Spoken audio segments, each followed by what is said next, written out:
de hoje, né, eu vou gravar agora que eu tô no trânsito, porque mãe tem que otimizar sim o tempo, então eu já tô acostumada, né, até porque eu tenho um outro canal.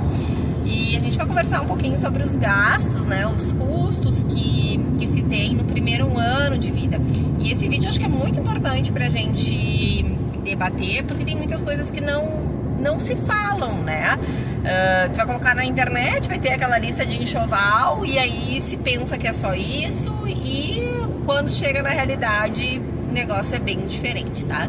Então eu vou colocar aqui alguns custos que eu tive, que foram inesperados, alguns que eu sabia, mas também não tinha tanta noção como de fato ocorreu, né?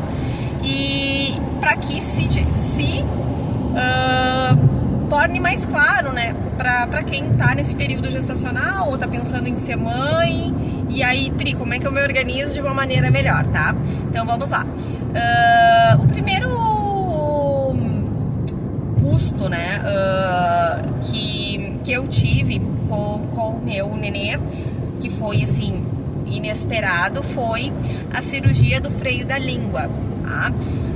E é muito mais comum do que se parece, tá? O meu bebê, ele fez o teste da linguinha no hospital, porém no hospital não foi identificado o freio de uma maneira que fosse necessária a cirurgia na hora, tá? A gente descobriu que ele estava com esse problema quando chegou ali com uns 45 dias de vida. Ele começou a se afogar muito na amamentação. E aí a gente teve que buscar, né, um odontopediatra, porque era com urgência, né, para que ele pudesse se alimentar, tá? Então essa cirurgia, no meu caso, custou uma média de uns 2.500, tá? Porque ele teve que fazer também uma fisioterapia anterior, uma nova avaliação da fono, e o plano ele até cobria, tá? Mas demoraria um tempo que o Oliver não teria tempo, tá, gente? Então acho que é muito importante. Era uma cirurgia bem urgente, porque ele estava perdendo peso, não estava ganhando peso e estava se afogando muito. E essa questão do afogamento nos assustava bastante, tá? Então esse foi um custo que eu tive que eu não estava esperando, tá? Pode ser que aconteça com o bebê, pode ser que não aconteça, tá?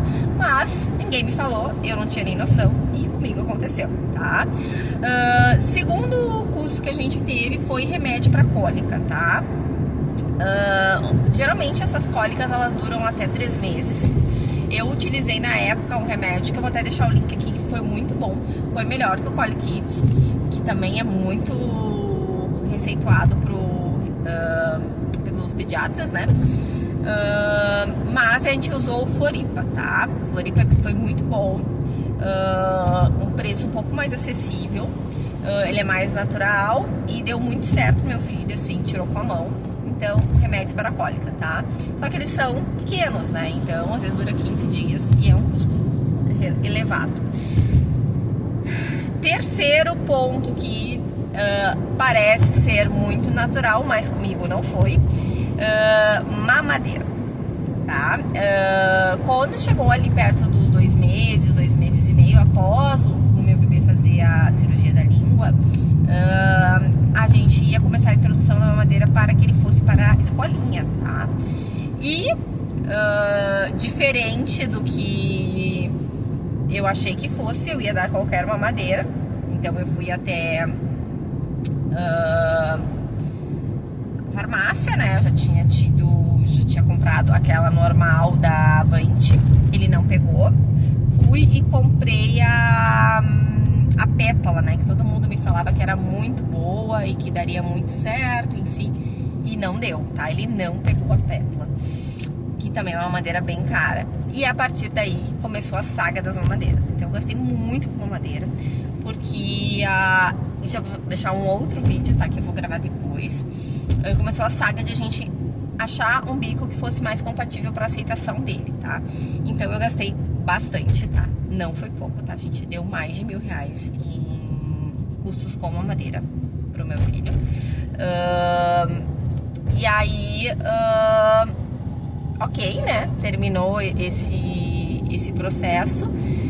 Eu encontrei 2 mamadeiras que ele tava pegando um pouquinho melhor, tá? Não era muito, mas ele pegava um pouco melhor. E aí começou com a questão, tá? Ele tá pegando, o que era muito melhor, gente, era 10 ml, tá? 20 ml. Pra quem é mãe ou pra quem já se informou, é muito pouco, tá? Uma criança de 5 dias já pega uma média de 30 a 40 ml, tá? Então, imagina uma criança de 2 meses que já tá pra tá pegando 70 ml. Então, ele pegava muito pouco. E aí começou, né, todo esse processo de busca para que ele aceitasse algum tipo de mamadeira. Aceitamos, começamos com a mudança, com a mudança de fórmula. A gente tentou Aptamil primeiro, ele recusava, ele jogava, ele já conseguia pegar com a mãozinha e jogava longe, não gostava do gosto. Fomos pro NAN, o NAN ele aceitava um pouquinho melhor, às vezes, não era sempre, pegava uns 30 ml. E aí depois fomos para Nestrogeno, e aí no Nestrogeno deu uma reação ruim nele. Tá? Ele pegou um pouquinho melhor, mas deu uma reação ruim. E veio o terceiro custo, que a pediatra começou a investigação da alergia da proteína do leite, né? Porque como ele estava com muita diarreia depois que ele inseriu o Nestrogeno, a gente suspeitou que pudesse ser uma alergia da proteína do leite. Quando se tem essa alergia, tu tem que fazer uma dieta muito restrita, tá? Durante 15 dias, se o nenê, ou seja, sem nenhum tipo de derivado, lavando a louça separada, e usando um leite especial, tá? Que no meu caso foi o Neocate. Esse leite é na base de uns R$280, tá? A médica conseguiu uma amostra pra mim. Depois dos 15 dias a gente fez a contraprova, não era alergia da proteína do leite, tá? E aí voltamos para o NAN. E aí eu fiquei ali dos 3 meses e meio, 4, que era essa época já, até agora, tá? Meu filho tá com 8 meses e meio e ele pegou de fato uma mamadeira faz uns 20 dias, tá? Ele já tá na escolinha, não, na escolinha ele pegava, mas comigo ele não estava pegando. Então eu fiquei esse período aí de 4 meses fazendo a introdução da mamadeira com ele. Então, isso às vezes as pessoas acham que é muito natural e não é, tá? Não foi. O outro custo que eu tive também foi os brinquedos, né? Que a gente acaba gastando, né? Até para eles conseguirem ter um entretenimento. Roupa, tá? Por mais que a gente ganhe, não é suficiente. Meu filho chegou a crescer 7 centímetros num mês. Então, às vezes, ele sempre cresceu muito mais do que ele deveria nos primeiros meses. Então, a criança era para crescer 13,5, ele crescia 7. Era para crescer 2, ele crescia 4. Então, cada criança funciona de uma maneira. Ele é magrinho, mas ele crescia muito, né? Além disso, também, então, daí eu tinha que fazer a troca de roupa muito rápido. E às vezes levava no brechó e não conseguia fazer uma venda, né, que fosse compatível para comprar. Então teve esse custo de roupa alto, tá? Que eu tive também. Então, a criança gasta muita roupa, gente. Outros custos que eu tive com medicação: paracetamol, né? O Famox, que é um remédio para refluxo. A gente também teve que fazer um tempo, que ele é caro, tá? Ele é na base de R$80 um frasquinho. E as vacinas, tá? Vacinas, Chofebre, né? Que é um adesivinho que tu coloca para amenizar a dor da vacina. Então eu dei as vacinas particular, a maioria. Não me arrependo, vi diferença, tá? Então assim, eu tenho amigas que tiveram filho na mesma faixa etária do meu filho e que não deram vacinas no SUS, que deram vacina somente no SUS, e teve diversos quadros de bronquiolite, tá? Eu dei a Pneumo 13 e dei a Hexa, né? Pneumo 13 principalmente, né? Que ela reduz o agravamento das gripes, né? Na rede particular. Então, as vacinas na rede particular, pra mim, gerou R$4.000, tá, gente? Eu fiz aqui numa rede de farmácia que se chama Panvel, dá pra parcelar, não me arrependo, que nem eu falei pra vocês, meu filho, graças a Deus, agora já passou o inverno, a gente já tá em início de dezembro praticamente, ele não teve nenhum quadro viral grave, tá? Agora ele já tomou as 2 vacinas da gripe também. A única coisa que meu filho pegou de fato foi uma conjuntivite na creche, que não existe vacina nem nada, e uma gripe leve, tá? Com uma tosse bem no alto do inverno ali, mas que não evoluiu, tá? Então vacina também foi um investimento alto, tá? Daí teria outras coisas que eu gostaria de conversar com vocês, que eu não sabia, mas uma boa consultora de amamentação nos primeiros 7 dias seria ideal, tá? Então, tá com um pouco de dificuldade, tá insegura, tenta resolver isso no hospital, mas se não conseguir, ao voltar para casa, ter uma consultora, geralmente é 1 ou 2 horas que elas ficam ali com vocês, às vezes um pouquinho mais. O preço não é barato, é na média de 300, 350 reais, mas salva sim uma criança aí de uma desnutrição, né? Ou até de um caso um pouco mais grave.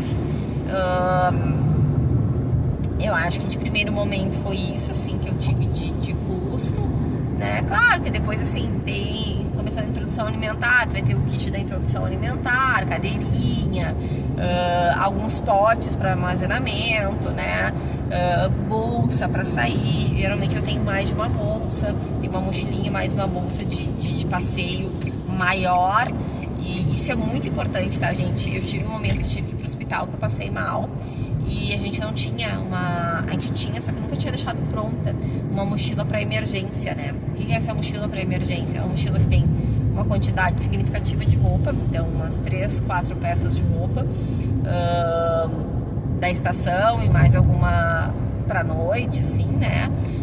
Sempre uma mamadeira, o leite ou alguma opção de alimentação pro seu filho, porque acontece um incidente, tu tem que ir para um hospital, a gente sai correndo, né?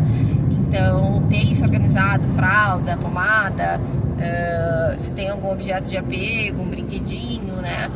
Então, hoje a gente já tem isso mais bem estruturado, em caso de emergência, para a criança ficar melhor estabilizada, né, gente? Então, esses foram os custos que, né? E eu não tô nem falando de festa de aniversário, eu não tô falando de mês-aniversário também, que algumas mães fazem. A festa de aniversário eu vou fazer, né, do primeiro ano, mês-aniversário eu fiz os primeiros. Não tô falando de foto mês a mês, não estou falando de todos esses outros atributos que também vêm junto, né, no processo, né, normal, né, da gestação e do primeiro ano de vida, né? Então, tem outros pontos aí que a gente poderia discutir, né? Mas que eu vou deixar para um outro vídeo. Então, assim, o que eu aconselho, tá, gente? Assim, cara, se conseguir fazer uma reserva, quando eu falo uma reserva, é ter um dinheiro ou ter uma maneira, né, de se organizar, deixar um cartão de crédito disponível, de no mínimo uns 5 mil reais, tá? No primeiro ano de vida é importante, tá? Porque tem esses contratempos aí, né, que a gente pode ter ou não, né? Eu tive, por exemplo, vários casos, né, para vocês, de crianças que foram internadas, então, teve broncolite, teve alguma coisa, daí o custo da medicação é muito alto, né? Ou às vezes ficou até, infelizmente, teve casos ali que ficou internada, e aí fica muitos dias no hospital, então você tem que ter uma reserva ali para te manter no hospital. A gente não quer que isso aconteça, né? Mas tem que ter, ser mãe é ser precavido, né? E precavida, né? Ser pai e mãe é ser precavido e precavida. Então tem que ter esse entendimento, essa noção de que as coisas acontecem e que a criança tá ali, as necessidades têm que ser atendidas. Tá bom, gente? Um forte abraço.